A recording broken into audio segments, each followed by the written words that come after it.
Video में हार्दिक स्वागत है। आज की वीडियो में हम सॉल्व करने वाले हैं आरआरबी एनटीपीसी प्रीवियस ईयर के जो भी क्वेश्चंस हैं और टॉपिक ले रहे हैं परसेंटेज। तो इसमें हम टॉप 10 प्रश्न लेकर आए हैं। ये है पार्ट 1। ठीक है, तो पार्ट 1 इस तरीके से हमारी श्रृंखला चलेगी कंटिन्यू, और आप लोगों को जितने भी टॉपिक हैं सभी के वीडियोज़ आप लोगों को मिलेंगे। प्रीवियस ईयर के जितने भी क्वेश्चन हैं सभी को सॉल्व करा के दिखाएँगे। कैसे कैसे प्रश्न आते हैं वो भी देखने को मिल जाएगा और किस तरीके से आप उन्हें बहुत ही आसानी के अंदर सॉल्व कर सकते हैं। तो चलिए वीडियो को स्टार्ट करते हैं। पहला प्रश्न दिया गया है, संख्या ए संख्या बी का 8 गुना है। ठीक है, संख्या बी संख्या ए से कितने प्रतिशत कम है। देखिए दो संख्या बताई गई हैं, संख्या ए और संख्या बी। ठीक है, तो संख्या ए जो है संख्या बी का 8 गुना है, तो बी को 1 मानते हैं, तो संख्या ए जो है इसकी 8 गुना हो जाएगी। तो देख सकते हैं इस तरीके से यहाँ बोला गया संख्या बी ए से कितने प्रतिशत कम है। तो बी से यानी बी जो है ए से कितने प्रतिशत कम है, तो यहाँ पे देखेंगे 7, यानी संख्या कितनी कम है, 7 कम है। प्रतिशत में पूछा गया तो 7 ऊपर रखना है। किससे बोला गया था, यानी ए से कितने प्रतिशत कम है, से जिसके साथ लगा वो संख्या नीचे रखेंगे, बाकी यहाँ पर 100 से गुणा करेंगे, आप इसका आंसर पा जाएंगे। तो 4 से काटेंगे, 4 दूना 8, 4 दूना 8, 4 पंचे 20, 25 सत्ते गुणा करेंगे तो 175 मिल जाएगा। ठीक है, और नीचे कितना है 2, 2 से इसे भाग देंगे, 2 कम 2, 2 अठे 16 और 2 सत्ते 14 और 2 पंचे 10, यानी 87 दशमलव कितना मिल जाएगा 5। तो यहाँ पर राइट आंसर हो जाएगा ऑप्शन हमारा पहला, इसका करेक्ट आंसर हो जाएगा। अगला प्रश्न पूछा गया आरआरबी एनटीपीसी सीबीटी 1 28/12/2022 को। देखिए यहाँ पर 7.98 को 1.9 के प्रतिशत के रूप में व्यक्त कीजिए। अब हमें प्रतिशत के रूप में व्यक्त करना है, तो 7.98 रखेंगे, अपान में 1.9 रखेंगे। प्रतिशत में बोला गया तो 100 से गुणा करेंगे। देखिए यहाँ पर दशमलव के साइड में 2 अंक है, दशमलव के साइड में 1 अंक है, तो यहाँ पर एक 0 बढ़ा के दशमलव को हम हटा सकते हैं। अब संख्या हमारी यहाँ पर बनेगी 798 हो गया, अब यहाँ पर 190 हो गया, तो एक 0 यहाँ से मिल रहा है, एक 0 यहाँ से मिल रहा है, काट देंगे। फिर हम इसको यहाँ पर एक बार लिख लेंगे 198 और 10 से गुणा करेंगे तो एक 0 यहाँ पर आ जाएगा, नीचे हो जाएगा 19। तो 19 से काट देंगे, 19 से कम 19, 19 चौका 76 होता है, तो बचेगा यहाँ पर 3। ठीक है, तो 19 दूना हो जाता है 38 और एक 0, इस तरीके से यहाँ पे निकल आ जाएगा 420% निकल के आएगा। ऑप्शन नंबर यहाँ पर ए राइट आंसर है। जिन लोगों को इस तरीके से काटना नहीं आता है तो 19 से डायरेक्ट यहाँ पर भाग दे सकते हैं, यानी इस तरीके से देंगे इसमें भाग। ठीक है, भाग देंगे, आपका आंसर यहाँ पर इतना ही आ जाएगा। अगला प्रश्न पूछा गया, यदि x का 35% 140 हो तो x का मान ज्ञात कीजिए। ऐसे प्रश्न बहुत ही आसान होते हैं, इस तरीके से लिखना है, उसके बाद प्रतिशत का साइन हटाना है, 100 नीचे लिख देना है, बराबर में यहाँ पर कितना दिया गया 140, तो x बराबर कितना हो जाएगा 140। अब नीचे की संख्या ऊपर जाएगी, 100 यहाँ पे हो जाएगा, ऊपर वाली संख्या नीचे आ जाएगी इस तरीके से। अब ये 7 से कट जाएगी, 7 पचे 35 और 7 दूनी 14 और एक 0 था यहाँ पर, 5 से पुनः कट जाएगी, 5 कम 5, 5 चौका 20, तो 4 यहाँ पर है, 100 यहाँ पर है, तो 4 गुणे 100 कितना हो गया, तो आप बताएंगे 400। तो इस तरीके से देखा आपने, बहुत ही आसानी से इसका आंसर निकल आया है यहाँ पे। अगला प्रश्न पूछा गया, एक टीम 45 खेल जीतती है, जो खेले गए खेलों का 60% है, यानी यहाँ पर 60% की वैल्यू दी गई है 45। टीम ने कितने खेल खेले, यानी शुरुआती हमें बताना है, तो इसको उसी तरीके से निकालेंगे। माना कि हमने x जो है गेम खेले गए, यहाँ पे खेल कितने खेले गए x, तो x का यहाँ पर 60% दिया गया है, 60% बराबर 45 है। अब हमें x की वैल्यू निकाल लेंगे, हमारा आंसर आ जाएगा। तो 60 बटा कितना हो जाएगा 100 हो जाएगा, बराबर में कितना था 45, तो x बराबर यहाँ पर कितना हो जाएगा 45, गुणे में हो जाएगा ऊपर 100 और बटे में आ जाएगा कितना यहाँ पर 60, तो 15 तियाँ 45 हो जाएगा और 15 चौके 60 हो जाएगा। 4 से 100 को भाग देंगे, 25 बार में लग जाएगा। ठीक है, 25 तियाँ कितना हो जाएगा, तो 75 हो जाएगा। तो देख सकते हैं इस तरीके से 75 खेल खेले गए, तो ऑप्शन बी हमारा यहाँ पर करेक्ट आंसर होगा। अगला प्रश्न देखिए 36 किलो बारूद में 27 किलो नमक है, 5.4 किलो चारकोल और सल्फ़र की कुछ मात्रा उपस्थित है।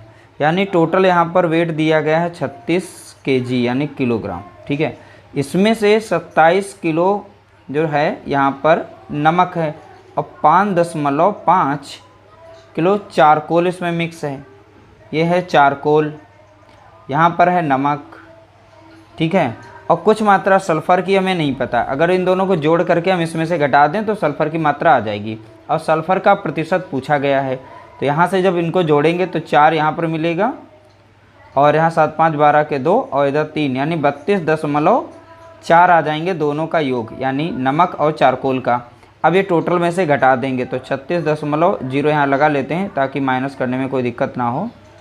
तो यहाँ पर आएगा 10 से 4 जाएगा बचेगा 6 और यहाँ बचेगा 5 से 2 जाएगा बचेगा 3 यानी 3.6 जो है ये सल्फ़र है। क्या है? सल्फ़र।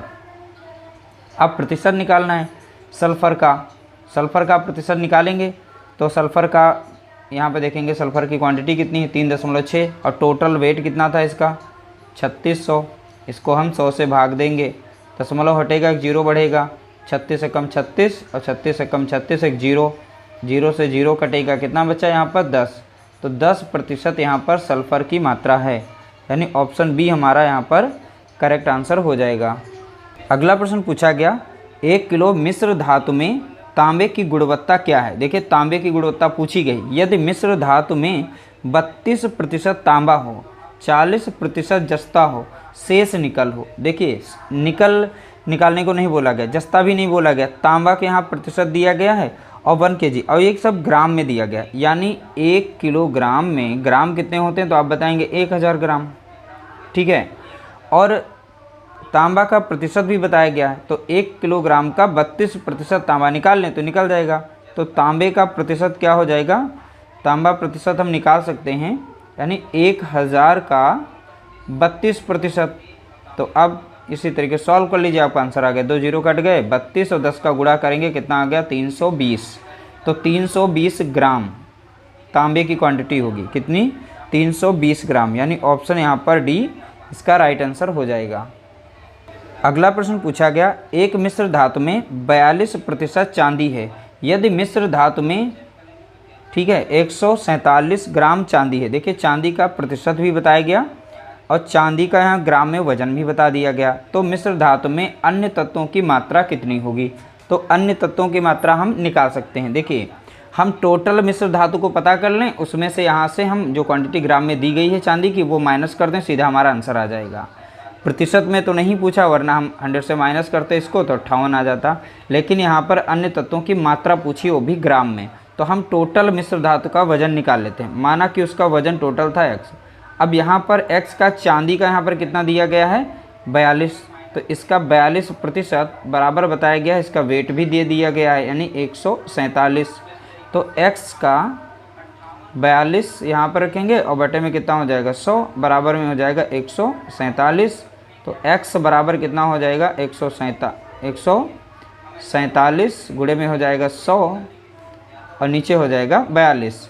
अब ये 7 से कट जाएगी, 7 छंग 42, 7 दूनी 14 और 7 कम 7, 3 दूना 6 और 3 सत्ते 21। अब 2 से यहाँ पर काट सकते हैं, 2 कम 2 और 2 पंचे 10 1 0। तो 50 और 7 का यहाँ पर गुणा करेंगे यानी 7 गुणे 50 आया, तो 7 पच्चे कितना हो गया 35 यानी 350। तो 350 तो नेट वेट है, ठीक है।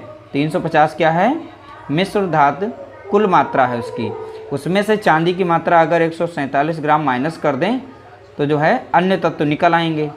तो यहाँ पर 10 7 गया तो बचा 3, 4 से 4 गया 0 और 3 से 1 गया बचा 2 यानी 203 ग्राम। तो 203 ग्राम इसका राइट आंसर हो जाएगा। ये 203 ग्राम क्या है, अन्य तत्व हैं जो कि इसमें मिश्र धातु में मिक्स हुए हैं।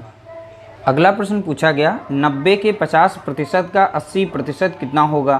तो 90 के का मतलब गुणा, ठीक है, 50% यानी 100 इस तरीके से लिखेंगे। का की जगह पे गुणा रखना है 80 और बटे में कितना रखना है 100। का कितना प्रतिशत। अब इसे सॉल्व कर लीजिए, आपका आंसर आ जाएगा। तो 1 0 यहाँ कट गया, 1 0 यहाँ पर कटा, 1 0 यहाँ पर कटा, 1 0 यहाँ पे कट गया। तो 5 एकम 5 और 5 दूना 10, 1 0, ठीक है। तो 1 0 यहाँ पे था, 1 0 यहाँ पे कट गया। 2 कम 2, 2 चौका 8 हो जाएगा। तो 9 चौक 36। तो इस तरीके से 36 आ गया।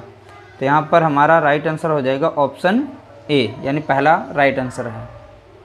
अगला प्रश्न दिया गया, एक राशि के 85% के 50% का 30% 51 के बराबर है, तो राशि ज्ञात कीजिए। तो हमें राशि बतानी है, वो कौन सी है। तो माना कि राशि वो x है, तो x का 85% मतलब 85/100 रखेंगे, गुणे 50% दिया गया है तो नीचे में 100 रखेंगे, गुणा 30%, तो 30 यहाँ पर रखेंगे, 100 नीचे रखेंगे, बराबर कितना बताया गया 51 है। अब इसे सॉल्व कर लेंगे आप आसानी से। देखिए यहाँ पर 1 0 कट गया, यहाँ पे 1 0 कट गया, यहाँ पे 1 0 कटेगा, यहाँ पर 1 0 कटेगा, ठीक है। तो मैंने 0 काट दिया। अब 5 से यहाँ पर कट जाएगा एक बार, 5 से कटेगा 2 बार, 2 से मैंने काट दिया। बाकी संख्या नहीं कटेंगे तो 5 से कट जाएगी, ये संख्या 5 से कट रही है। तो 5 एकम 5 और 50 सत्ते 35 और 5 दूना 10। तो ये भी संख्या हमारी 2 से कट गई, 2 बचा है यहाँ पर। अब संख्या नहीं कटेंगी, बाकी को उधर भेजेंगे। जितनी भी नीचे संख्याएं हैं सभी ऊपर कर देंगे, ऊपर वाली सभी संख्याएं नीचे रख देंगे, ठीक है। तो x बराबर कितना हो जाएगा, यहाँ पर 51 था और नीचे कितनी यहाँ पे 100 और 2 दूना 4 कर देंगे। तो गुणे में कितना रखेंगे 100 और 2 दूना कितना हो जाएगा 4 हो जाएगा यहाँ पर, ठीक। बटे में यहाँ पर देखेंगे कितना रहेगा 17 और यहाँ पर 3, तो हो गया 17 गुणे कितना हो गया 3। इसको जब सॉल्व करेंगे यहाँ पर देखेंगे 3 से कट जाएगा और 17 से भी डायरेक्ट कटता है। 17 कम 17, 17 3 51 और 3 कम 3 और 3 कम 3 कट गया। तो यहाँ पर 100 और 4 बचा है, तो 100 और 4 का गुणा करेंगे कितना आ जाएगा 400 आ जाएगा, ठीक है। तो ऑप्शन हमारा बी यहाँ पर इसका राइट आंसर हो जाएगा। अगला प्रश्न दिया गया, एक राशि के 32% के 40% का यहाँ पर 60% कर लीजिएगा, ठीक है। 432 रुपये हैं। देखिए कोई भी राशि है, माना कि x, इसका बोला गया है 32%, तो 32 रखेंगे, बटे में कितना 100 के 40%, तो 40 यहाँ पे रखेंगे, अब बटे में कितना करेंगे 100 करेंगे, फिर गुणा 60% बोला गया 60 रखेंगे, 100 करेंगे, बराबर किसके है 432 के। अब इसे सॉल्व करेंगे। देखिए यहाँ पर 1 0 था, 1 0 मैंने काट दिया, 1 0 यहाँ पर, 1 0 यहाँ पर है, मैंने काट दिया। अब 2 से काट देंगे, 2 3 6 और 2 5 10, यहाँ पर 2 से कटेगा, 2 दूना 4 और 2 5 10, ठीक है। अब 4 से इसे काटेंगे, 4 8 32 और 4 दूना 8, 4 5 20। अब ऊपर और नीचे की संख्याएं कोई भी नहीं कटेंगी, बाकी को भेज देंगे उधर। x बराबर, अब यहाँ पर 400 पहले 32 लिखेंगे, नीचे की सभी संख्याएं ऊपर लिखेंगे, तो यहाँ पर हो जाएगा 25 पचम 25, इनको हम गुणा करके ऊपर ही लिख देते हैं और ऊपर की सभी संख्याएं नीचे लिखेंगे। तो 8 गुणा ये हो जाएगा 8 गुणा 2 गुणा 3। अब ये संख्या हम 8 से भी डायरेक्ट काट सकते हैं और 4 से भी काट सकते हैं, ठीक है। तो हम डायरेक्टली भी काट सकते हैं और 2 से भी काट सकते हैं, कोई दिक्कत नहीं, कट जाएगी बड़े आराम से। तो 4 से काट देते हैं, 4 दूना 8, 4 कम 4 और 4 8 32। 2 से कट जाएगा, 2 कम 2, इसे काटेंगे, 2 5 10, 2 चौके 8, फिर से 2 से कटेगी, 2 कम 2, यहाँ पर 2 दूना 4 और 2 सत्ते 14। तो इस तरीके से ये संख्या कट गई। तो अब नीचे बची है 3, अभी कटेगी, 3 कम 3 और 3 9 27, अब 9। नीचे की सारी संख्याएं कट गई, ऊपर संख्याएं जो बची उन्हें नोट कर लेंगे। देखिए यहाँ पर 9 बची थी, अब 25 गुणे 25, 25 का स्क्वायर करेंगे कितना मिल जाएगा 625 मिल जाएगा, ठीक है। तो 25 25 है, इनका गुणा कर लेते हैं, तो कितना मिलेगा 625। अब 9 से गुणा करेंगे कितना आएगा, 9 5 45 के 5 4, 9 दूनी 18, 4 22 का 2 2 आ जाएगा और नछाक 54 2 56, 54 2 कितना हो गया 56।